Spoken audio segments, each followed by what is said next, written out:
Assalamualaikum warahmatullahi wabarakatuh. Alhamdulillahirrabbilalamin. Assalatu wassalamu ala nabiyyina Muhammadin wa ala alihi wa ashabihi ajma'in wa man tabi'ahum bihsanin ila yaumiddin, amma ba'du. Segala puji bagi Allah Subhanahu wa taala yang masih memberikan kita kesempatan pada siang hari yang berbahagia kali ini untuk melanjutkan kajian rutin kita setiap bulan membahas tentang fikih muamalah yang berkaitan dengan harta dengan kitab Al-Qawaid atau Qawaid Al-Fiqhiyah Al-Muta'alliqah bil Buyu' yang dikarang oleh Syekh Sulaiman Ar-Ruhaili hafizahullahu taala, dan ini adalah perjumpaan kita yang kedua. Pada pembahasan yang lalu sudah kita bahas tentang muqaddimah atau prolog yang berkaitan dengan masalah kaedah fikih. Dan sekarang kita bahas juga tentang berkaitan dengan jual beli. Ini bagus sekali untuk kita bahas ya. Karena sebelum kita masuk ke kaedah fikih, kita harus memahami juga prolog tentang jual beli. Yang di sini Syekh Sulaiman hafizahullahu taala mengawali dengan membahas tentang pengertian dan macam-macam jual beli. Dan ini pembahasan yang sangat penting karena ini menjadi pokok atau landasan seorang penjual dan pembeli untuk memahami lebih jauh lagi, lebih dalam lagi tentang jual beli. Karena dengan tahu pengertian dan macam-macam kita bisa menarik kesimpulan yang benar. Kita bisa menurunkan hukum-hukum dari rumus-rumus yang sudah kita pahami pada dasarnya. Qala al-mu'allif hafizahullah taala al-amru tsani, pembahasan yang kedua setelah pertama bahas tentang kaidah adalah al-bai', jual beli. Al-bai' fil lughah mubadalatu syai'in bi syai'in. Secara bahasa jual beli artinya adalah mubadalatu syai', barternya sesuatu dengan sesuatu. Ini jual beli. Ya, berbarter antara sesuatu barang dengan barang yang lain. Ini secara bahasa. Dan ini adalah kebiasaan orang-orang terdahulu sebelum mengenal yang namanya mata uang logam atau yang semisalnya yang sebagai menjadi alat tukar, mereka mengenal yang namanya barter. Saya pengen ayam, teman tetangga pengen gandum, tukeran antara gandum sama ayam. Saya pengen tempe, teman punya tahu, saya punya tahu, teman saya punya tempe, barter. Ini secara bahasa. Jadi jual beli dalam pengertian ini bisa berarti al-i'ta wal akhdh, memberi dan menerima. Ya, jadi al-bai' itu secara bahasa tidak hanya menjual, tapi menjual dan membeli. Karena itulah kalau sebuah hadis ada namanya idza ba'a al-bai'ani, dua orang bai', artinya bai' adalah penjual dan pembeli. Karena bai' bisa artinya penjual dan bisa artinya pembeli. Jadi secara bahasa pertukaran antar barang. Ada yang memberi, ada yang menerima. Ini yang namanya al-bai', jual beli. Ya, tolong dengarkan ya.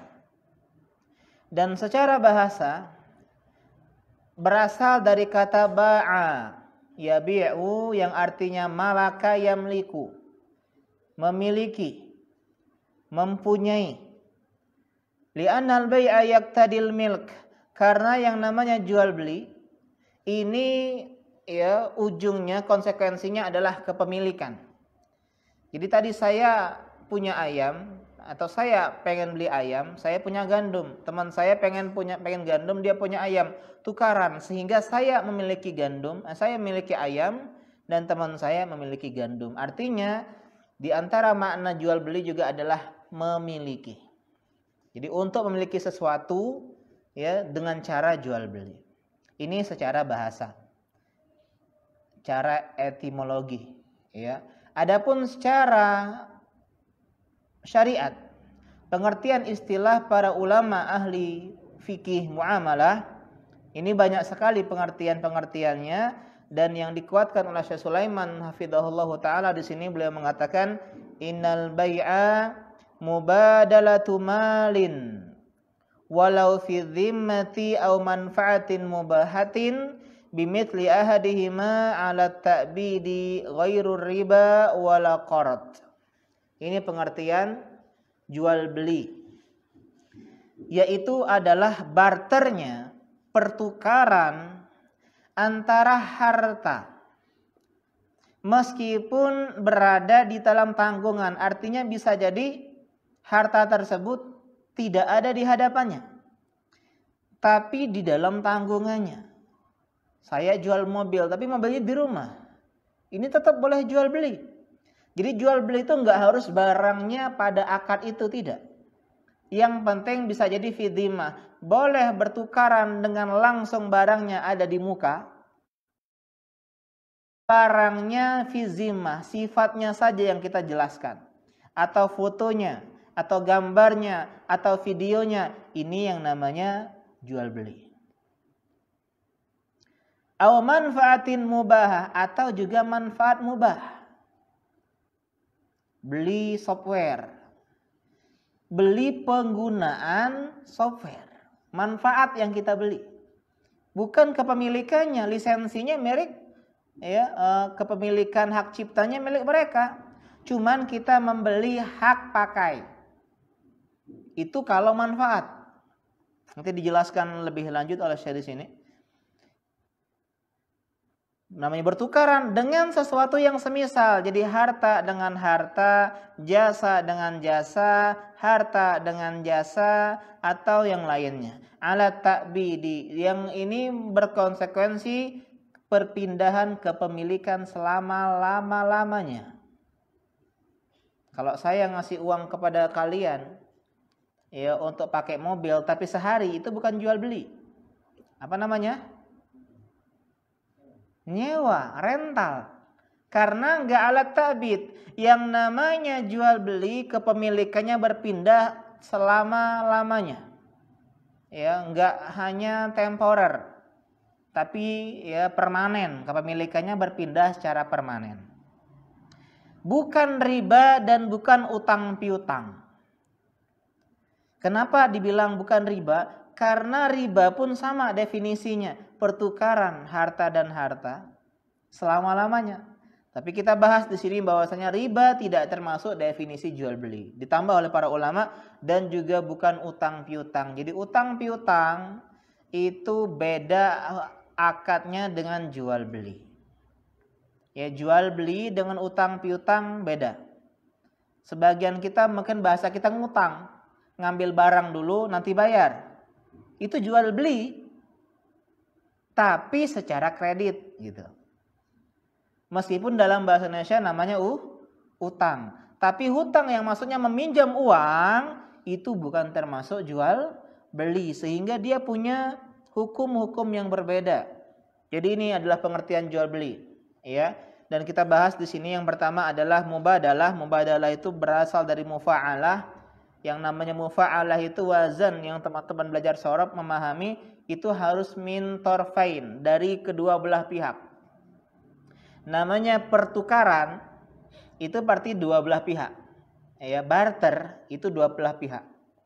Ya, seperti menikah, munakahah, kan munakahah wazan mufa'alah, menikah kan dua orang. Kalau satu orang bukan menikah namanya jomblo. Ya. Artinya mufa'alah, mubadalah artinya adanya transaksi kedua belah pihak. Kemudian mal, nah ini harus kita kritisi, bukan kritisi, kita pahami, mal ini tidak hanya harta berupa uang. Tapi di dalam definisi beliau di sini adalah mal yashmalu kulla ainin yantafi'u biha wa tamlik, ya, atau wa tumlak. Mencakup segala sesuatu yang bisa dimanfaatkan. Jadi harta di dalam definisi ahli fikih muamalah itu bukan uang saja, teman-teman. Bukan hanya rupiah, dolar, pound sterling, euro dan semisalnya, tapi segala hal yang bisa dimanfaatkan dan dimiliki. Apa contohnya? Alkitab, buku, kata beliau sini. Itu harta. Sayyarah, mobil, harta. Al-qalam, harta. Jadi semua yang bermanfaat dan bisa dimiliki namanya harta. Sehingga nggak boleh ya jual beli kotoran manusia. Karena ya itu adalah sesuatu yang tidak bisa dimanfaatkan, najis. Kalau teman-teman punya jasa, jangan bilang jual kotoran, tapi bilang menjual jasa pemungutan kotoran. Beda dengan ini ya, kotoran hewan yang halal dimakan. Dalam mazhab Hanabilah itu suci sehingga boleh dijual belikan, jual beli pupuk kompos, pupuk kandang ya. Ya itu boleh, kompos sama kandang sama ya, ya. Itu diperbolehkan. Kenapa? Karena bisa dimanfaatkan. Tapi kalau kotoran manusia meskipun bisa dimanfaatkan karena dia sesuatu yang najis, ya misalnya untuk sebagai apa sekarang biogas ya, biogas, ya tetap kita bilang nggak boleh diperjualbelikan zatnya karena dia bukan mal, bukan harta. Jadi teman-teman, ketika kita bilang bahwasanya harta mencakup benda, artinya bisa pertukaran antara uang dan barang, itu berarti jual beli. Ini paling ma'ruf ya. Pertukaran uang dengan uang, jual beli. Nukar uang, itu jual beli. Sehingga nggak boleh tukar uang dalam masjid. Karena kita paham konsep ini. Ini kan bukan jual beli, tukar menukar aja. Lah tukar menukar itulah esensi jual beli. Iya kan? Begitu juga barang sama barang. Sehingga sebagian ulama, sebagian asatizah melarang tukar kado kalau kadonya ditutup dengan bungkus. Karena goror. Jadi kalau pengen tukar kado boleh, tapi kelihatan kado ketika mau diserah terima itu apa isinya. Ya tukar kado yuk, oke bawa. Satunya bawa buku, ya nggak usah disampul, ya ketahuan. Satunya ternyata bawa makanan. Boleh tukar, asal saling ridho. Ya, ini yang harus kita pahami bersama, bahwasanya harta mencakup uang dan benda yang bermanfaat dan bisa dimiliki. Uang harta bukan jelas, bermanfaat, ya bisa beli banyak hal, ya, dan juga bisa dimiliki. Kita bilang tadi walau fi dhimmah. Artinya jual beli itu terkadang yang umumnya barangnya ada di muka. Kita ke pasar tradisional, ada uang, ada barang. Tapi sekarang kita tinggal di zaman yang sekarang serba online.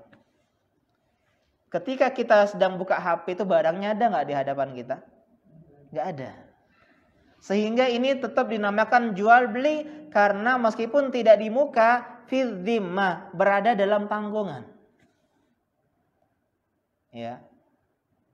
Karena itulah yang namanya jual beli bukan ketika barang itu ada. Ketika Ricky transfer, misalnya saya jual buku, ya kemudian Ricky pesan saat ya ini ditransfer, itu udah akad jual beli. Tapi barangnya nyusul. Ya. Ini yang harus dipahami bersama. Ya bahwasanya terkadang barang itu ada dalam jual beli dan terkadang barang itu mausufun fi dhimmah, hanya sifatnya saja yang dijual, barangnya nyusul. Kita jual gambar nih, gambar ya sepatu futsal misalnya. Ya. Sepatu futsalnya belum ada. Ini namanya jual beli salam. Nah, di sini beliau bilang masalah menjual manfaat. Apa maksud menjual manfaat yang diperbolehkan? Misalnya begini. Ini. Ya. Ya, lanjut ya. Di antara pengertian jual beli tadi adalah mubadalatu mal ya atau mubalatu manfaatin mubahah. Pertukaran antara harta dan manfaat yang mubah. Seperti kita bilang pembelian software. Ya, kita beli ya dan kita memiliki hak pakai. Itu kan jasa. Potong rambut itu termasuk jual beli. Menjual beli jasa. Ya. Atau misalnya mijat. Yaitu jual beli karena manfaatun mubahah. Atau di sini beliau mengatakan misalnya ada seseorang yang dia punya rumah, masjidnya di belakang. Kalau pengen ke masjid itu jalannya muter. Kemudian dia bilang sama tetangganya, boleh nggak saya beli hak pakai halaman? Ya, hak pakai halaman. Jadi itu kan tanah dia. Bisa nembus, tapi harus melewati halaman orang yang kita harus izin setiap kali. Dan kalau diizinin mungkin dia nggak mau ngizinin. Kita kasih uang ini Pak. Ya saya kasih uang 500.000 untuk hak pakai saya biar saya cepat ke masjidnya. Maka saya dikatakan ini namanya adalah bai' jual beli. Karena dia membeli manfaat yang mubah itu menggunakan barang. Ya. Seperti beli mineral. Sebenarnya itu bukan membeli air teman-teman. Karena air itu gratis. Air itu mustarok. Artinya sesuatu yang dimiliki bersama. Tapi yang dijual adalah jasa manfaat pengambilan dari mata air dibawa dan dikemas. Jadi yang dijual adalah jasa pengemasan dan pengambilan air. Ini diantara hal yang ya harus kita pahami bersama. Dan di sini saya bilang alat ta'bid. Artinya keluar dari definisi ini sewa menyewa atau rental karena itu hanya bersifat temporer. Sedangkan jual beli harus bersifat selama-lamanya. Kemudian bukan riba dan bukan hutang piutang. Jadi kita ya simpulkan kembali ya, jual beli adalah tukar menukar harta dan harta ini mencakup uang maupun barang atau manfaat atau jasa yang mubah. Yang barang tersebut bisa jadi di hadapan kita atau secara sifatnya saja yang ada, sedangkan barangnya nyusul. Yang ini berkonsekuensi terjadi perpindahan kepemilikan selama-lamanya. Dan dia bukan riba dan bukan utang piutang. Ini yang namanya jual beli. Sekarang kita masuk pembahasan yang ketiga. Ya setelah pertama kita bahas tentang kaedah fikih ya pekan lalu, kita kemudian yang kedua poinnya bahas tentang masalah jual beli dan kita sudah pahami bersama maknanya. Sekarang kita bahas al-muamalatul maliyah. Muamalah secara harta. Apa itu muamalah? Apa arti muamalah secara yang kita pahami? Hubungan antara manusia, ya. Benar. Kata beliau di sini wal maksud bil muamalat indal fuqaha menurut ahli fikih al ahkamu syar'iyyatul munazzimatu atau munazzamatu li ta'amulin nas. Hukum-hukum syariat. Hukum-hukum agama yang dibuat, yang disusun untuk mengatur bagaimana hubungan interaksi antar manusia. Ini luas enggak ini? Luas. Jadi muamalah secara definisi bahasa tidak hanya berkaitan dengan masalah harta. Pernikahan muamalah. Hubungan bilateral antar negara muamalah. Kemudian juga antara hakim dengan orang yang bersengketa muamalah. Pembagian harta warisan muamalah karena berkaitan dengan antara manusia. Karena itulah kata beliau di sini muamalah terbagi menjadi 5. Muamalah terbagi menjadi 5 secara bahasa ya. Hubungan interaksi sosial manusia beliau bagi di sini menjadi 5. Yang pertama adalah al-muawadatul maliyah. Tukar menukar harta. Seperti jual beli, sewa menyewa. Ini namanya muawadah maliyah. Yang kedua al-munakahah atau al-munakahat. Pernikahan. Fazawaju wan nikahu minal muamalat. Pernikahan. Ini termasuk muamalah. Tapi yang namanya munakahah. Yang ketiga al-mukhasamat. Pertikaian. Persengketaan. Perseteruan. Yakni niza wal qada yang berkaitan dengan persengketaan dan putusan-putusan. Karenanya kalau ada orang berantem kan harus ada keputusan untuk mengadili antara kedua belah pihak. Ini namanya peradilan. Dan ini termasuk dalam mukhasamat. Itu muamalat. Ya, baik peradilan perdata maupun peradilan pidana. Yang kelima, 4 ya. Watinya mak. Ini mak semua insyaallah. Al-amanat. Muamalah yang berkaitan dengan amanah. Kal wada'i, seperti wadi'ah, titipan. Itu kan muamalah. Saya mau safar nih, saya titip ya motor di sampean. Ini namanya sebuah muamalah. Yang berkaitan dengan sebuah kepercayaan, sebuah amanah. Dan yang terakhir adalah wat tarikat, yaitu ya peninggalan. Muamalah yang berkaitan dengan harta warisan, harta peninggalan. Jadi secara bahasa muamalah memiliki 5 poin. Yang pertama berkaitan dengan harta, yang kedua pernikahan, yang ketiga persengketaan, yang keempat amanah, yang terakhir adalah peninggalan. Dan kalau kita ngomongin muamalah kontemporer sekarang ini lebih kepada makna yang mana? 1, 2, 3, 4, 5. 1.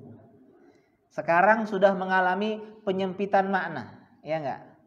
Muamalah itu kan secara bahasa interaksi, enggak harus harta, tapi sekarang muamalah penggunaannya lebih dipakai untuk harta. Kajian apa? Fikih muamalah. Langsung di benak kita fikih tentang harta. Tapi beliau di sini menambahkan kitab pembahasannya Fiqhul Muamalatil Maliyah. Fikih muamalah harta. Karena itulah ketika ditanya apa itu muamalah maliyah, kita katakan al-ahkamu syar'iyyatul munazzimatu atau munazzamatu li ta'amulin nasi fil mal. Hukum-hukum syar'i yang ditetapkan, yang disusun untuk mengatur interaksi manusia yang berkaitan dengan harta. Jadi kita masih bahas soal konsep-konsep dulu. Kemudian baru kita masuk pembahasan tentang mustolahat.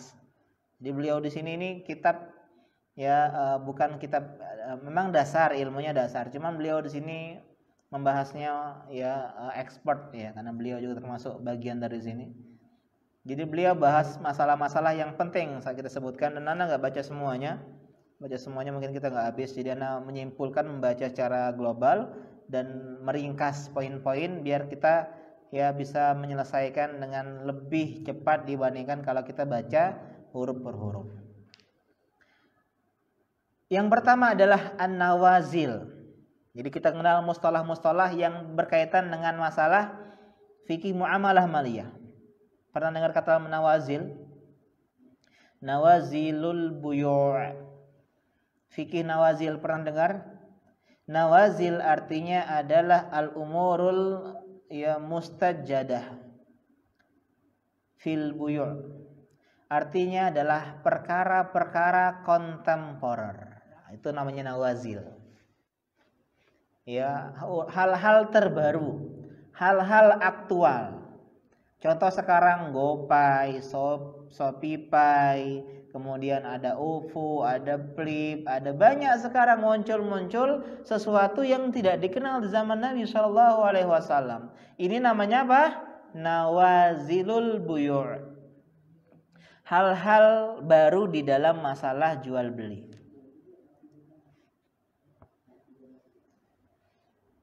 Contoh, kalau di dalam lain jual beli apa contohnya? Bayi tabung, ya. Itu kan nggak ada di zaman dahulu. Namanya fikih nawazil. Asuransi, bank, itu kan hal-hal yang baru sehingga termasuk fikih nawazil. Ya sekarang apalagi hal-hal yang baru sekarang? Sertifikasi halal misalnya. Ya termasuk fikih nawazil. Ya apa hukumnya? YouTubers, ya, FBNs, ya atau IG ads, kemudian seterusnya. Itu termasuk apa? Nawazil, hal-hal baru di dalam fikih muamalah. Yang kedua artinya meskipun mirip dengan nawazil adalah al-qadayal mustajaddah. Sama ya, hal-hal yang baru. Al-qadaya al-mustajaddah. Kemudian yang ketiga adalah waqi'at. Bukan surat Al-Waqi'ah. Tapi waqi' itu artinya sesuatu yang sedang terjadi saat ini. Waqi'. Ya fikih waqi'. Dan ya ulama mengatakan waqi'ah artinya adalah al-masailul waqi'atul lati tahtaju ila istinbati hukmin. Yaitu permasalahan-permasalahan yang aktual yang saat ini yang butuh kepada penetapan hukum. Apa sih hukum jadi silverman misalnya di perempatan jalan? Nah, itu kan aktual. Sekarang ngetren. Apa sih hukum jual beli ikan cupang misalnya? Ya, aktual. Kenapa lagi ngetren? Apa sih hukum jual beli sepeda? Ya, itu aktual. Ya. Ini apa misalnya apa sih hukum jasa merangkai isi akuarium? Ya. Misalnya dari Ki Akuarium, ya. Itu aktual. Kenapa? Karena lagi ngetren sekarang. Atau misalnya branding, ya, branded, kemudian semisalnya, ya, personal branding gimana, kemudian copywriting itu kan nggak ada di zaman dahulu. Ya, itu namanya waqi'at atau nawazil. Kemudian yang terakhir adalah al-fatawa. Ini sering kita dengar, ya, fatwa. Ini maksudnya istilah-istilah yang jangan sampai kita nggak tahu apa sih arti fatwa, apa sih arti waqi'at, arti nawazil. Fatwa adalah an yankula talibul ilmi ra'yal alim fil mas'alati biduni an yuqarriral hukma man indahu. Artinya adalah seorang santri ketika dia menukil pendapat seorang ahli ilmu dalam masalah tanpa ya ada yang menetapkan hukum tentu orang yang di sisinya. Ini namanya fatwa, ya.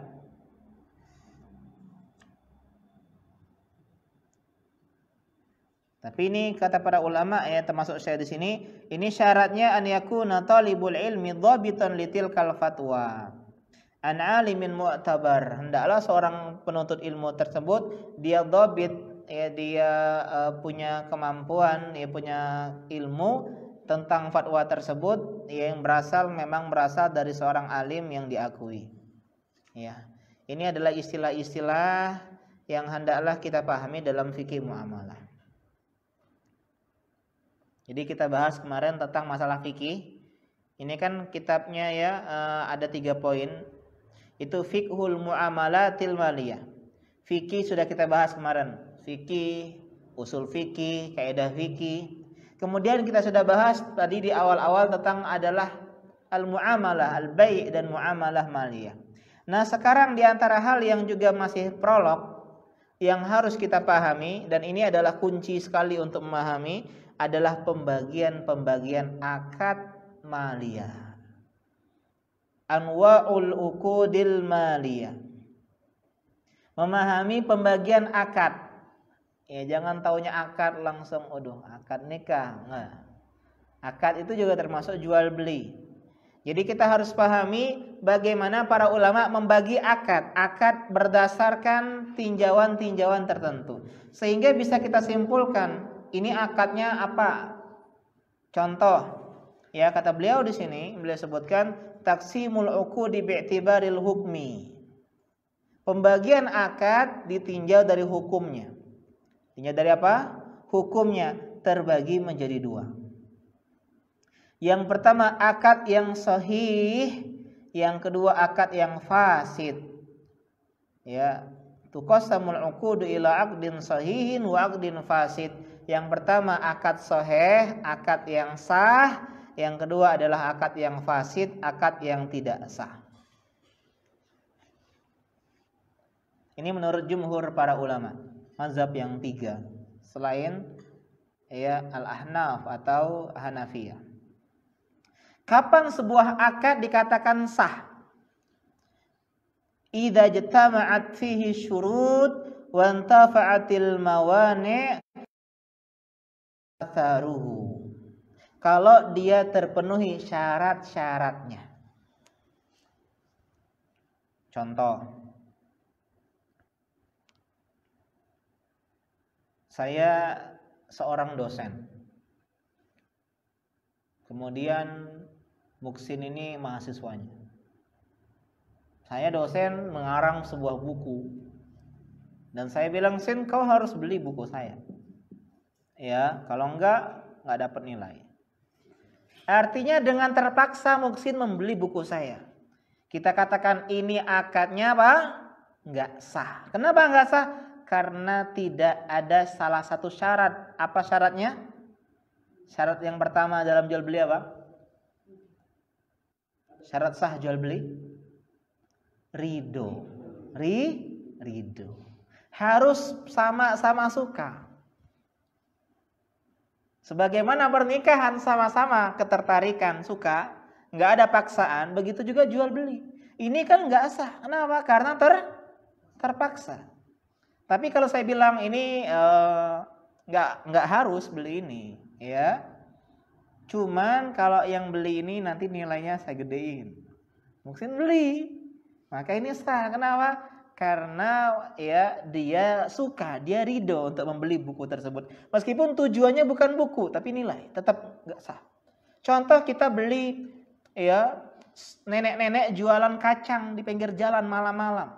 Udah jam 9, subhanallah. Nenek ini belum pulang ke rumahnya. Kita borong, kita nggak butuh. Kita nggak butuh kacang. Kita mungkin nggak suka kacang. Tapi kita beli dalam rangka ingin membantu. Ini sah. Kenapa? Karena saling ridho. Nggak ada yang maksa kita. Ya harus pahami antara pengen membantu dengan keterpaksaan. Contoh seorang wanita ini dalam fikih muamalah ya. Kita kalau dalam masalah fikih ibadah ini banyak contohnya. Sholat nggak wudu itu kan nggak sah. Kenapa? Karena syaratnya hilang. Atau wanita sholat tapi dia lagi haid. Kita katakan ini nggak sah. Kenapa? Karena adanya mawani. Apa mawani? Penghalang. Jadi kapan akad sah? Kalau terpenuhi semua syarat dan tidak ada penghalang. Contoh, Mas Aga dengan Mas Edi jualan. Ya, Mas Edi jual mobil. Sah akadnya sah. Ternyata itu mobil Pak Doni yang dijual oleh Edi itu. Kita bilang ini nggak sah akadnya. Kenapa? Karena ada penghalang. Apa penghalang? Karena di antara syaratnya harus memiliki barang atau wakil dari orang yang memiliki barang. Ini yang dijual barang orang lain, nggak izin, nggak apa. Kita katakan tidak sah. Kenapa? Penghalang. Karena penghalangnya adalah ketidakmilikan barang tersebut ya bagi penjual dan pembeli. Yang kedua akad yang tidak sah, akad fasid namanya. Apa namanya? Fasid. Fasid itu artinya batal, nggak sah, rusak. Kapan sebuah akad dikatakan fasid? Kalau tidak terpenuhi syaratnya atau ada penghalangnya. Tapi Al-Ahnaf, Ahnaf ini bukan anak saya ya. Ahnaf anak saya nggak pakai mat. Kalau Ahnaf artinya adalah ya pengikutnya Abu Hanifah. Al-Ahnaf, Hanafiyah, mazhab Hanafi. Ulama mazhab Hanafi nggak membagi jadi dua. Ini sebuah faedah beliau bilang. Kalau jumhur bilang tadi ada akad sahih sama apa? Fasid. Kalau Hanafiyah mereka membagi menjadi 3.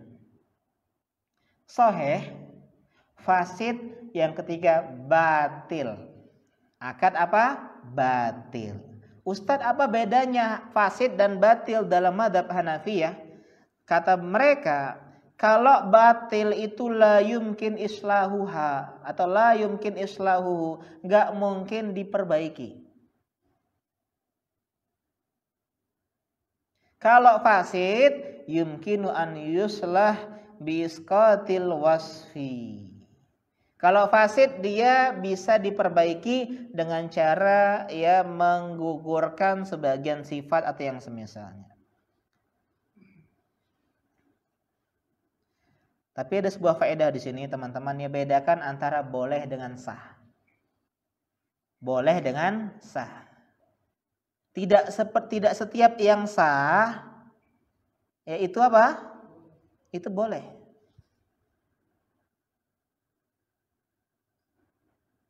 Menipu. Apa hukum menipu? Gak boleh. Cuman kata sebagian para ulama, seandainya terjadi penipuan, bilang ini merek terkenal, ternyata enggak, ya, tapi syarat-syaratnya terpenuhi, maka tetap sah. Misal antum beli di toko, ya, barang yang kita lihat, ya, barang tersebut katanya dari, ya, Swiss, beli jam. Ya, ternyata ketika kita pulang kita cek, ternyata itu barangnya bukan dari Swiss, tapi made in China. Kita merasa tertipu. Ini sah nggak akadnya? Akadnya tetap sah, karena syaratnya terpenuhi. Tapi kita boleh menggugat. Aib namanya, khiyar aib. Bukan karena tidak sah teman-teman. Seandainya tidak sah itu nggak ada khiyar, ya nggak? Tapi dia dosa karena dia nipu. Oleh sebab itu seandainya saya bilang begini, enggak masalah lah, made in China, tetap bagus, yang penting bisa dipakai. Boleh nggak? Boleh, karena akadnya sah. Seandainya akadnya itu nggak sah, harus kembaliin barang. Iya kan? Contoh beliau di sini, beliau contoh nikah dengan niat talak. Beliau mencontohkan nikah dengan niat talak. Sah nggak nikah dengan niat talak? Secara hukum fikih kita katakan sah. Beliau bilang sini sah, karena terpenuhi syaratnya. Ada walinya, ada ridhonya, ada mahar atau mas kawinnya, ada saksinya, ada kedua mempelainya. Tapi kan niat nggak ada yang tahu, ya kan? Niat itu nggak bisa kita lihat, sehingga sah pernikahannya. Tapi hukumnya apa? Hukumnya nggak boleh. Jadi sah sama jaiz itu sesuatu yang berbeda. Kenapa nggak boleh? Kata Syekh di sini di antara maknanya, ya, karena ada sebuah kaidah qusud mu'athiratun fil uqud. Niat berpengaruh terhadap akad. Jual beli pisau boleh? Boleh. Ketika dia niatkan dengan pisau tersebut untuk membunuh, maka jadi nggak boleh. Yang namanya pernikahan itu hukum asal, ya, kita nggak bicara secara pasti, ya. Hukum asal niatnya ta'bid selama-lamanya, sampai maut yang memisahkan. Ketika seseorang niatnya, saya mau nikahin fulanah ini, cuman selama aku di Saudi baik. Nah, dalam hati dia kan saya TKI. Ini nggak bawa bini TKI. Nggak tahan dia di sana 2 tahun. Dia nikahin seorang TKW di sana, niat dalam hatinya 2 tahun udah. Maka ini nggak diperbolehkan karena kusudu mu'athiratun fil uqud. Yang kedua sebabnya karena ada penipuan. Karena perempuannya menganggap dia akan dinikahi selama-lamanya. Ternyata cuma cinta 1 malam. Ya. Yang ketiga karena ada bahaya kepada wanita, ya. Dan yang keempat karena ini bisa merusak citra Islam. Dan yang terakhir adalah karena kita nggak ridho kalau putri kita digituin. Sedangkan kata Nabi, la yu'minu ahadukum hatta yuhibba li akhihi ma yuhibbu li nafsi. Tapi kalau emang pisahnya baik-baik, karena emang ada sebab yang memang diperbolehkan, ya, itu dibenarkan, ya, dibenarkan. Jadi saya di sini, ya, unik beliau menyebutkan dengan kisah, dengan apa contoh pernikahan. Karena yang banyak terjadi demikian, ya, karena di Arab Saudi pun terjadi demikian, ya. Dan Syekh bin Baz membolehkan nikah dengan niat talak, tapi yang lebih tepat adalah enggak diperbolehkan. Ini pendapatnya Imam Zuhri dan imam-imam yang lainnya tentang haramnya menikah dengan niat talak. Selanjutnya pembagian akad. Tadi pembagian akad berdasarkan apa? hukum. Ada yang sah dengan tidak sah. Sah sama tidak sah, atau sahih dengan fasid. Kemudian selanjutnya adalah taksim, ya, al-uqud min haitsu haqiqatuha ila aqsamin indal fuqaha, berdasarkan hakikatnya. Yang pertama adalah uqudul muawadat, akad muawadah, tukar menukar. Jadi ada sesuatu yang sebagai timbal balik. Ada barang, ada uang. Ada uang, abang sayang. Enggak ada uang, abang ditendang, enggak ya. Contohnya apa? Akad muawadah, tukar menukar. Jual beli, baik. Itu akad jual beli. Karena ada pertukaran. Kalau pernikahan, sebelum lama mengatakan termasuk akad tukaran, ya. Satunya ngasih mahar, satunya ngasih, ya, ngasih hak pakai, kan hak pakai. Ngasih itu, ya, berhubungan badan. Karena itulah harus ada mahar. Yang kedua, uqudut tabarruat, akad tabarru'. Tabarru' itu apa? Yang tidak ada gantinya. Kalau bahasa kita yang pertama itu akad komersil, yang kedua akad sosial. Misalnya Pak Doni ngasih anak mobil misalnya. Ya, ini Ustaz ambil mobil. Amin, enggak ya? Tanpa ganti. Cuma ini akad, namanya apa? Tabarruat. Volunteer, sukarelawan. Tidak ada ganti. Kalau yang muawadah tadi ada uang, ada barang. Dia komersil, ya, ada sesuatu dong. Ngasih ente 10.000, ngasih apa? Bakso, semangkok. Itu muawadat. Sedangkan tabarruat itu contohnya hibah, hadiah, mukafaah, gaji. Ya, meskipun ada mengatakan pemberian, ya, gaji itu lebih kepada muawadat, bukan gaji. Sini mukafaah artinya mungkin hadiah saja. Dan akad tabarruat ausa' min uqudil muawadat. Akad sosial lebih luas dibandingkan dengan akad komersil. Arti lebih luasnya lebih fleksibel, lebih luas, lebih longgar. Kalau di dalam akad tabarruat, contoh kata beliau di sini, tuqbalul jahalah, boleh gharar atau tidak diketahui. Kalau jual beli harus diketahui apa yang dijual, apa yang dibeli, ya enggak? Tapi kalau hadiah, ini ada hadiah kotak ngasih istri. Apa Mas isinya? Ya enggak mau kasih tahu dong gitu. Gharar enggak boleh. Oh no nabi anil gharar.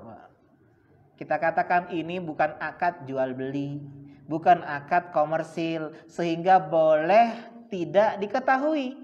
Bahkan hadiah itu semakin tidak diketahui semakin menarik. Kotaknya gede, ternyata dalam kotak ada kotak. Ada kotak lagi, ada kotak lagi, ada kotak lagi. Ternyata buku saku harga 20.000, betul marah misalnya. Promosi ya enggak? Kecil tapi ini berharga. Ya, ini yang, ya, meskipun murah, setidaknya ini untuk ini, ya, enggak masalah akun masjid ini, ya, jadi boleh promosi. Ya, jadi intinya lebih fleksibel dibandingkan dengan akad apa? Akad komersil. Kalau komersil itu harus jelas, nggak boleh gharar, nggak boleh kita tidak tahu, yang semisalnya.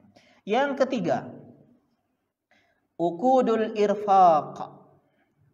Akad yang sebenarnya nomor 3 dan 2 ini hampir mirip. Irfaq itu artinya belas kasih. Akad karena empati, simpati, berbuat baik, ya. Yaitu contohnya pinjam meminjam.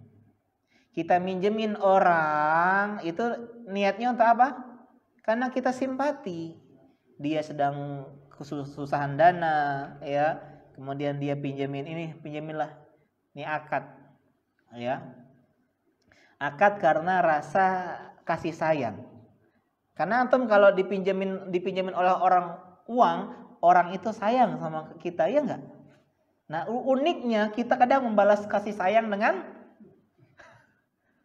dengan ini enggak dipahami orang. Kalau ada yang mau minjemin uang sama kita, ketahuilah dia tuh sayang sama kita. Sehingga kita harus bayar sayang dengan sayang. Gimana caranya? Lunasi utang. Contohnya al-qardu kata beliau di sini, yuridul insan bi rifq yukriduhu hadafu min hadza rifq bi hadzal muslim.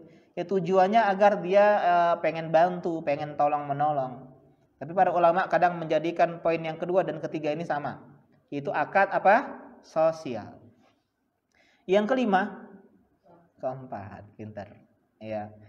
Uqudut tawthiqat, akad jaminan. Contohnya apa? Gadai. Gadai itu ngasih nggak? Ngasihnya pertukaran nggak? Enggak, barang itu bukan untuk dia. Iya, hadiah bukan? Bukan, tapi sebagai tausikot, sebagai agar orang itu percaya. Ini tolong pegang dulu ya, selama saya ngutang pegang. Artinya itu sebagai jaminan. Barang itu sebagai akad kepercayaan. Artinya sebagai barang yang dipercaya agar dia bisa melunasi hutangnya dengan akad gadai tersebut. Ini namanya yang ketiga, tausikot. Dan yang terakhir adalah amanat. Akad apa? Amanat. Apa contoh akad amanat? Kita bahas tadi sebelumnya. Apa contohnya? Wadi'ah. Nitip. Amanah. Karena orang yang jual beli dengan nitip beda hukumnya. Kalau nitip ada apa-apa, maka yang dititipi berlepas diri. Kalau jual beli tanggung jawab. Ngapa packing nyuruh sama ini barang kirim? Kita punya hak untuk mengklaim. Ini bukunya ini loh. Ya robek-robek loh. Packing yang mana sih? Gitu. Tapi kalau titipan enggak. Kita nitip orang itu sudah menjaga sebaik-baiknya, ternyata rusak, dia berlepas diri. Bendahara misalnya, bendahara KPPI misalnya, ya, dia megang rekening, udah dijaga, ya, ternyata dibobol oleh pencuri, waliyazubillah, ya. Maka dia berlepas diri, dia nggak ada rasa untuk ya melunasi kecuali karena kesalahan atau kelalaian si pemegang amanah.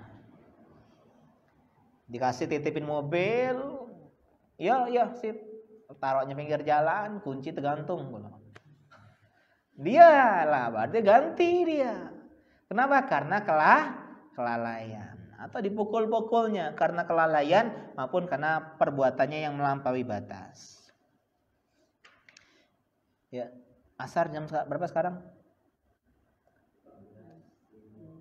Nanti kita azan ya, kita lanjut juga ya, sedikit masalah ya. Kemudian poin yang selanjutnya pembagian akad bi'tibari asariha. Yang pertama tadi karena apa yang pertama tadi? Karena hukum, ada akad fasid sama sahih, ya. Yang kedua karena apa? Karena hakikat, ada 5. Akad yang muawadah, akad yang tabarru'ah, akad yang irfaq, kemudian akad yang tausiqah, yang terakhir akad amanah. Nah, sekarang ini penting sekali teman-teman untuk pahami akad bi'tibari athariha, tergantung dengan dampaknya. Ya, jadi pembagian akad yang ditinjau dari dampaknya, pengaruhnya. Yaitu ada 2. Akad yang lazim dan akad yang jaiz. Apa? Lazim dan jaiz. Apa itu lazim? Wa huwa alladzi la yumkin li ahadi tarfaini fasxuhu. Yang lazim itu artinya mengikat. Akad apa? Yang mengikat. Sedangkan akad jaiz, akad yang tidak mengikat. Apa contoh akad yang mengikat? Akad yang tidak boleh di stop oleh salah satu pihak. Jadi stop harus apa? Kedua-dua belah pihak. Aku udah galah ini. Contohnya apa? Akad lazim yang mengikat. Hah? Nggak boleh di cancel kecuali dua-duanya harus setuju cancel. Akad jual beli. Misalnya saya beli sama Mas Aga, ya bakpao wepau, ya. Kemudian sudah beli, sudah pulang, tiba-tiba ternyata di rumah itu istri juga pesan wepau, karena istri juga suka wepau, ya. Bilang Mas Aga, aku nggak mau ini, aku ternyata sudah beli banyak nih, aku kembaliin ya. Oh, nggak bisa Ustadz, ini akad yang lazim. Lazim nggak boleh di stop oleh salah satu pihak. Jadi kita sebagai pembeli, penjual punya hak, nggak boleh. Karena saya sudah jual dan sudah sah akad kita dan sudah nggak ada khiyar majelis. Berlaku sebaliknya. Saya beli pempek sama Edi, ya, apa namanya? Bobo, namanya. Bobo. Kemudian ternyata setelah saya beli, Edi bilang, Ustadz nggak jadi, ditelepon, Ustadz tolong Ustadz cancel, Ustadz ini uang saya kembaliin. Ternyata itu tuh untuk istri. Istri udah nyiapin untuk dirinya, jangan dijual ini. Edi lupa misalnya. Kita bilang, oh nggak bisa Edi, kan udah lazim, ini akad jual beli, nggak boleh ini oleh ke salah satu pihak. Tapi kalau yang pihak satunya mau menerima, nah sudahlah, daripada dimarah oleh istri ya Edi, ya saya ngalah, saya kembaliin pempeknya, saya dapetin uangnya, boleh. Karena kalau stop harus dari kedua belah pihak. Sedangkan yang ini ya, jadi ada yang dia itu lazim dari dua pihak, juga ada yang lazim dari satu pihak. Maksudnya satu pihak boleh menstop, satu pihak nggak boleh stop. Contohnya akad gadai. Nah, perhatikan akad gadai. Akad gadai ini unik karena satu orang boleh mengcancel, satu orang nggak boleh mengcancel. Siapa yang boleh mengcancel? Misal saya ngutang sama Pak Doni uang 5 juta. Saya gadaikan misalnya motor. Ya, ini gadai sah, udah akad gadai udah. Kemudian Pak Doni bilang, kasihan Saroni, dia nggak ada motor, ya. Sedangkan dia pengen ya kurir, ya pengen butuh untuk antar buku dan semisalnya. Ya sudah Ustadz, saya cancel akad rahannya, silakan ambil motornya. Jadi utangnya nggak usah pakai jaminan. Boleh dari sisi Pak Doni sebagai pemegang rohonnya. Sedangkan kalau dari saya udah akadin tuh sebagai jaminan. Kemudian saya bilang, Pak Don, tolong Pak Don kembaliin motornya. Oh nggak bisa Ustadz, antum sudah ya jadi apa? Jadikan sebagai barang gadai. Nah ini, jadi akad gadai ini agak unik. Dia lazim dari satu pihak dan tidak lazim dari satu pihak. Kemudian akad yang kedua adalah akad yang jaiz, yang tidak mengikat. Apa contohnya teman-teman yang nggak mengikat? Contohnya adalah wakalah, wakil, marketer, reseller. Saya bilang, oh, maaf Mbak, saya nggak ngizinin lagi Mbak jual. Oh kenapa bisa gitu? Nggak boleh. Loh kenapa nggak boleh? Terserah salah satu pihak, iya nggak? Perhatikan teman-teman yang marketer dengan reseller, selama tidak ada ketentuan yang mengikat, akad wakalah itu akad yang jaiz, yang boleh di stop oleh salah satu pihak. Contoh misalnya Pak Don ya jualan sah boba misalnya, minuman ya, aren, susu, enak pokoknya. Kemudian saya jadi marketer, wakil untuk menjual. Kemudian saya bilang, Pak Don, saya nggak bisa lagi ya jadi ini marketer, saya pengen fokus untuk dakwah aja lah, capek jualan. Pak Don bilang, oh nggak bisa Ustaz, ini mengikat. Kita bilang enggak, wakalah akadnya jaiz, kecuali ada perjanjian di awal. Atau sebaliknya, Ustaz, ya sekarang saya produksinya agak sedikit, jadi saya nggak butuh marketer banyak, saya cancel Ustaz ya. Jadi harus paham konsekuensi akad. Jangan sampai seolah-olah wakalah, pokoknya saya ini harus jadi marketer terus lu. Nggak boleh, harus kedua-duanya ridho baru stop, enggak. Begitu juga adalah akad syarikah. Nah ini penting. Permodalan, kerjasama. Misalnya Muksin sama Yuda bikin kerjasama sebuah produk. Kemudian Muksin mau cancel, nggak masalah. Nggak boleh Yuda yang nggak mau. Ya pokoknya ya ini harus kerjasama terus, enggak. Terus teman-teman, karena itulah pentingnya istilahnya SOP atau sebelum perjanjian itu perjanjian. Kayak misalnya saya penulis sama penerbit, ada perjanjian hitam putihnya, itu yang harus kita pahami bersama. Itulah namanya konsekuensi namanya. Ya namanya athar atau istilahnya dampak dari akad ini apa? Oh ternyata saya nggak boleh 5 tahun nggak boleh menerbitkan buku tersebut di penerbit lain karena sudah dibeli hak terbit, bukan hak cipta, hak terbit oleh penerbit tersebut. Ini harus dipahami. Sehingga harus paham apa konsekuensi akad. Ada yang mengikat, ada yang tidak mengikat. Ya. Kemudian kita lanjutkan sedikit, baru masuk ke kaidah. Panjang, masya Allah. Al-qaidatul ula, barulah beliau bilang di sini kaidah-kaidah fikih dalam muamalah yang pertama, dan ini yang paling sangat penting, al-aslu fil buyu'i al-ibahah. Hukum asal jual beli itu diperbolehkan. Apa arti al-aslu? Kata beliau sini adalah al-qaidatul mustamirrah, kaidah yang berlaku terus-menerus. Kaidah baku, kaidah dasar. Ya, dalam jual beli diperbolehkan. Dan kita langsung saja baca dalilnya karena ini pembahasannya ya agak panjang ya. Kita langsung baca dalilnya. Apa dalilnya Ustadz? Ya tentang bahwasanya jual beli diperbolehkan hukum asalnya dalam Al-Baqarah ayat ke-275 Allah mengatakan wa halallahul bai'a wa harramar riba. Allah halalkan jual beli dan Allah haramkan riba. Jelas wa halallahul bai'a.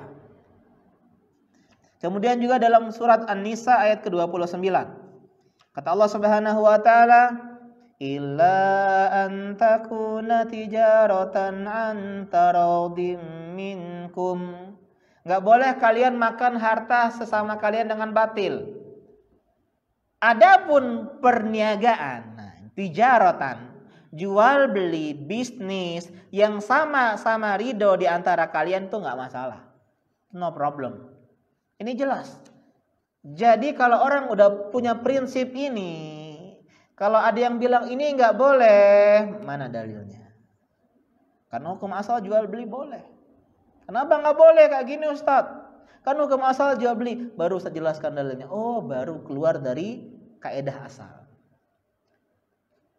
Kemudian di antara dalil lainnya adalah ya dalam surah Al-Baqarah 29. Dan ini berkaitan dengan kaidah yang lain. Annal asla fil asya'in nafi'ah al-ibahah. Hukum asal segala sesuatu yang bermanfaat itu diperbolehkan. Dan jual beli bermanfaat? Bermanfaat. Seandainya nggak ada jual beli, kita nggak bisa miliki sesuatu barang. Pengen beli baju harus bikin baju. Pengen beli buku harus nulis buku. Ya, pengen makan harus bikin sendiri. Ini sangat susah. Alhamdulillah Allah halalkan jual beli. Al-Baqarah 29 Allah mengatakan huwallazi khalaqalakum ma fil ardi jami'a. Allah lah yang menciptakan untuk kalian segala yang di muka bumi yang bermanfaat, tumbuh-tumbuhan, hewan, makanan, minuman, termasuk transaksi jual beli itu untuk kalian semuanya. Jadi dari kaidah-kaidah ini kita pahami bersama ya tentang hukum asal dalam jual beli diperbolehkan, tapi jangan nyaman di kaidah ini, nggak mau belajar, karena setiap kaidah ada pengecualian. Pokoknya semua jual beli halal, enggak ya. Ini nggak bilang semuanya, tapi hukum asalnya. Teman-teman, kalau kita dengar hukum asal artinya gimana? Ini seharusnya hukum asal sini boleh. Kira-kira apa lanjutan setelahnya? Ini sebenarnya hukum asalnya sih boleh, Tapi, ya kan? Jadi kalau dibilang hukum asal, berarti seolah-olah akan ada pengeluaran dari hukum asal.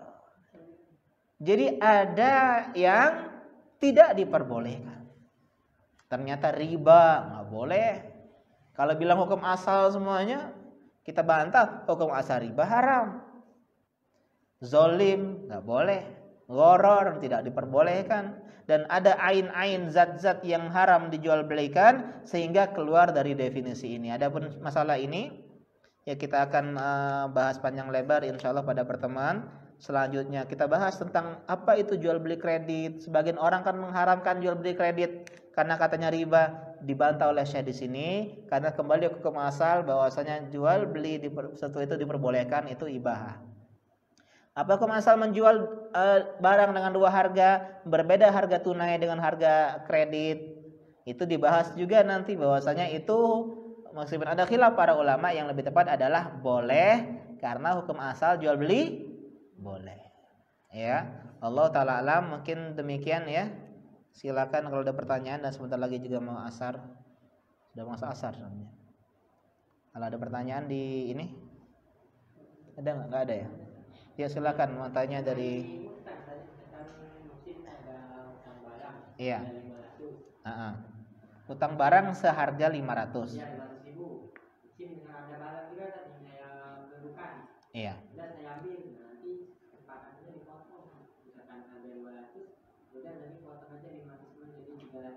Iya. Iya, pertanyaan dari Ricky Aquarium. Kalau misalnya kita punya piutang, kita pinjemin orang utang, ya barang, yang minjam barang senilai 500.000. Kemudian ternyata orang yang sedang pinjam barang ini, dia punya barang yang kita ingin miliki. Misalnya ya saya penjual akuarium yang ukurannya gede. Kemudian dipinjam oleh si fulan ini, teman ini. Ya yang akuarium ini harganya 500.000. Dipinjam, kemudian kita main ke rumahnya. Ternyata dia punya akuarium kecil yang emang kita incar sejak dulu. Ini punya ini ya. Berapa nih harganya? 200.000. Nah, udah gini aja. Ya, barang nih akuarium tadi ambillah. Ya, saya ambil akuarium engkau dan tinggal sisa utangmu 300.000. Pak? Ya 300.000. Ya, karena nilai akuarium kecil itu harganya 200.000. Boleh tidak seperti ini? Kita bahas, kita bantah, kita jawab dengan kaedah yang pertama, al aslu fil ibah fil buyu al ibaha. Asal terpenuhi syaratnya, saling ridho, muksin mau misalnya, enggak asal lagi ambil. Ya, atau nego, jangan inilah 200 dihargai 300 lah, nggak salah. Jadi seperti sebuah akad, ya ini tidak dipermasalahkan, ya tidak dipermasalahkan, ya. Karena juga ini bukan akadnya pinjam sebenarnya, ini akadnya ariyah. Akad ariyah itu boleh ngambil untung ya. Contoh, minjam motor isi full bensin. Ada sebagian ustadz yang keliru dalam masalah ini dan menganggap ini riba. Kita katakan enggak, karena itu bukan kordun, bukan pinjam utang. Itu pinjam barang. Ya, yang diharamkan itu adalah mengambil keuntungan dari utang piutang harta. Saya ngutang sama Pak Doni.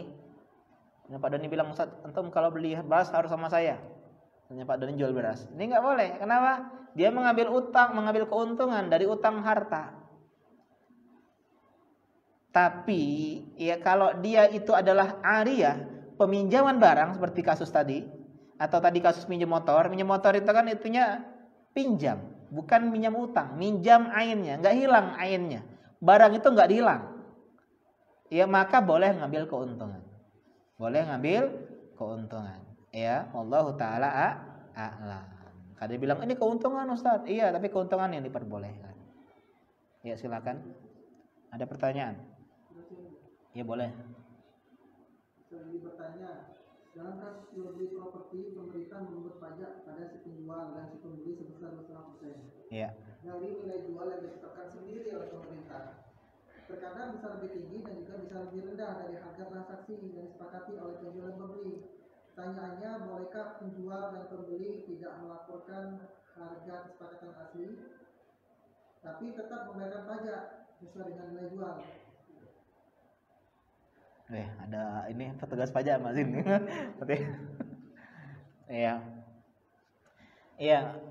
Memungut pajak, kita bahas memungut pajak adalah sesuatu yang ya melanggar syariat Islam. Ini ya bukan mengkritik pemerintah. Enggak, kita bicara hukum ya. Bedain antara membicarakan hukum dengan mengkritik. Misalnya kita bilang bank konvensional misalnya enggak benar, bukan berarti mengkritik pemerintah yang mensupport itu. Misalnya kita bilang ziarah Wali Songo ya yang berritual kesyirikan itu enggak boleh.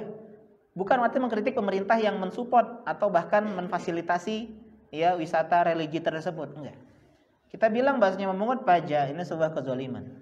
Sebuah kezaliman sehingga orang yang dipaksa membayar pajak itu berlaku hukum yang zalim. Maka kata para ulama ini masalah ya kalau idealnya kita bayar pajak sebagai bentuk ketaatan kepada pemerintah meskipun ini salah konsekuensi tersebut, tapi dalam sebagai agar kita tidak terjerat hukum. Karena orang yang nggak bayar pajak dalam negeri kita bisa dipidanakan ya sebagai perbuat kriminal. Bukankah koruptor itu gara-gara dia nggak bayar pajaknya kemudian dia dihukum oleh pemerintah? Karena itulah kalau kita bisa bayar karena biar kita terlepas dari jeratan hukum, maka ini lebih aman. Tapi seandainya kata para ulama memberikan kepengecualian, kalau ternyata pajak yang dibebankan amat sangat memberatkan, boleh kita untuk tidak melaporkan semuanya, bukan untuk memanipulasi data. Ya. Misalnya kita punya sekian usaha, kita laporkan hanya sekian saja. Ya. Agar pajak yang berat menjadi ringan. Bukan memanipulasi. Beda dengan tidak menceritakan, ya, bedakan antara berbicara dengan tidak sesuai realita dengan tidak membicarakan semuanya. Ya. Ini berarti sedikit tauriyah, karena tauriyah kata para ulama diperbolehkan dalam status kita dizolimi. Ya, tauriyah itu bermain kata. Ya, kita mau dipukul preman, mana duit? Katanya kok cuma 1.000. Di sini 1.000 tuh. Di tas ada 1.000. Ya. Ya, ini namanya tauriyah, boleh. Ya udah pergilah kau tak duit. Kenapa? Dia enggak bohong, tapi dia bermain kata. Ya, main kata. Berapa perusahaan Anda yang ada di sini? Ya, 5. Sebenarnya 10. Ya, kita beri keterangan azan dulu. Subhanaka Allahumma asyhadu an la ilaha illa anta astaghfiruka wa atubu ilaik. Wassalamualaikum warahmatullahi wabarakatuh.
Alhamdulillah wassalatu wassalamu ala Rasulillah wa ala alihi wa ashabihi wa ala wala hawla wala quwata illa billah.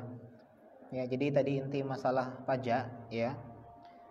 Jika tidak memberatkan, misalnya masih ringan dan kita sanggup membayar, maka kita ya niatkan itu sebagai bentuk kita terhindar dari bahaya, dari hukum ya. Dan itu adalah kesempatan kita untuk berdoa karena dizalimi. Akan tapi kalau ternyata memberatkan, misalnya bayar ya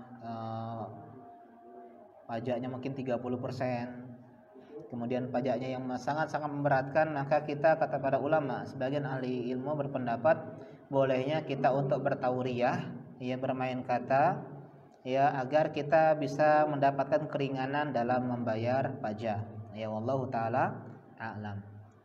Silakan, ada pertanyaan lain? Kalau nggak ada, alhamdulillah.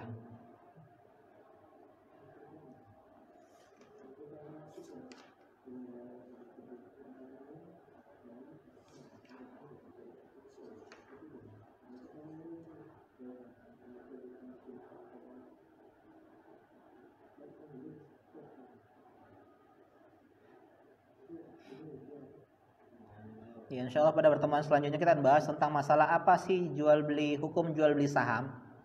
Ya sering ditanyakan, dibahas oleh Syekh di sini. Atau jual beli murabah, ya apakah praktik murabah bank ini ya diperbenarkan?